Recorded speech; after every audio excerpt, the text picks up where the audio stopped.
I consider myself a rational, grounded woman, one who embraces science over superstition. At least I did, before I had this unexplainable encounter.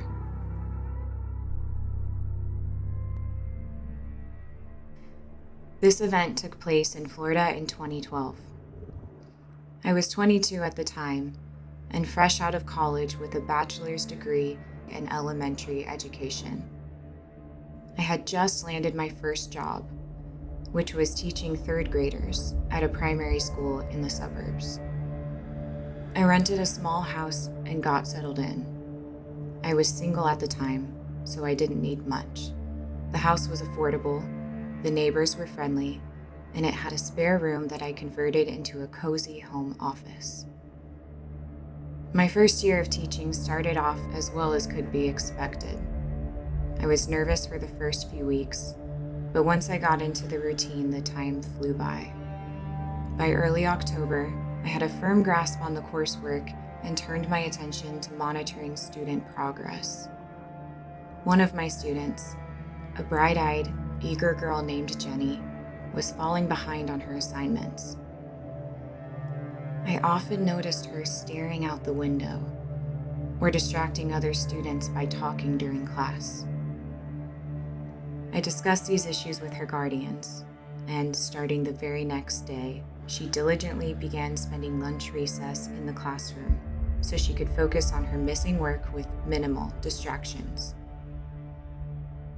The window was still an issue for her, but it was her talking that really stood out. I ignored it the first few times, but I eventually decided to discuss it with her. I told her she needed to focus on her work, and she apologized for talking. I then asked her who she was talking to. What she said caught me off guard. She told me she was talking to the man from the lake. She explained that she sometimes talked to people that only she could see, but usually she talked to her dog that died a year ago. I laughed it off and told her to focus on her work, but something about her earnestness made me think she actually believed she was talking to somebody. I kept watching her, and she nonchalantly split her focus between her assignment and her imaginary friend. I was suddenly concerned that she might have underlying psychological issues, which were causing her attention problems.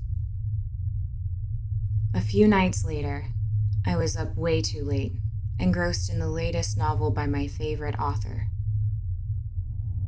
As I finished a chapter, I forced myself to put down the book and go to bed. As I pulled the blankets over me, I began my nightly routine of going over my plans for the next day of teaching. I made it to language arts when I heard an unexpected sound, like a bark from a dog, and it sounded like it came from the hallway leading to my bedroom. I sat up in bed and listened. I suddenly feared I left open my front door and a stray dog had wandered into my house. I knew it was an irrational thought, but it was the sort of thing that would drive me crazy until I double-checked to make sure. I put my robe on and walked to the front door. I then glanced down the hallway toward the office. There was nothing there. I chalked it all up to me being really tired and went back to my room. As I did, I thought about my neighbors. Neither of them owned a dog, but it was possible they were dog sitting, or maybe they decided to get a puppy. Or maybe it was all my imagination. I climbed back into bed and started to doze off again. That's when I heard an even louder bark. I wasn't sure what to do. I tried to tell myself it was just my imagination, but that second bark was too fresh in my mind to shake off. And then there were creaky sounds, like footsteps on the wooden floor. I looked around the room, trying to pinpoint where they were coming from and what was making them, but all I saw were shadows. I sat there for a long time. frozen in fear, the hairs on my neck standing on end. I laid back on my pillow and listened. I stayed alert for any movement in the room. The creaking was gone.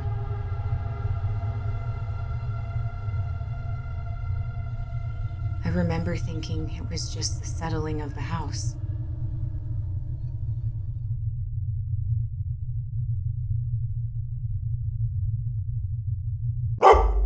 I jumped up and got out of bed, keeping an eye on the area beneath the window the entire time. I took one last look at the room, but there was nothing there, just moonlight and darkness. I spent the rest of the night in my office, wide awake with fear. The next day, Jenny excitedly came over to me and told me something surprising. She told me she knew where I lived. She explained that her dog had followed me home, played with the socks I had on my chair, and barked at a possum it saw in my yard. I was in complete shock. My mind just raced as she further described specific details about my house and bedroom. And suddenly, all I could think about was the day before, and her telling me about the man from the lake. I didn't sleep much for the next couple of weeks.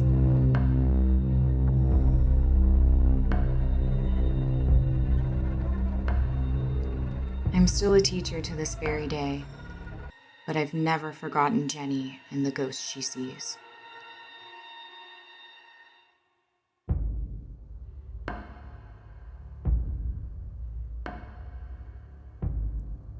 Now I wonder what would have happened if she had her own dog and then that ghost dog followed her home. Do you think her dog would have sensed it? Let me know in the comments.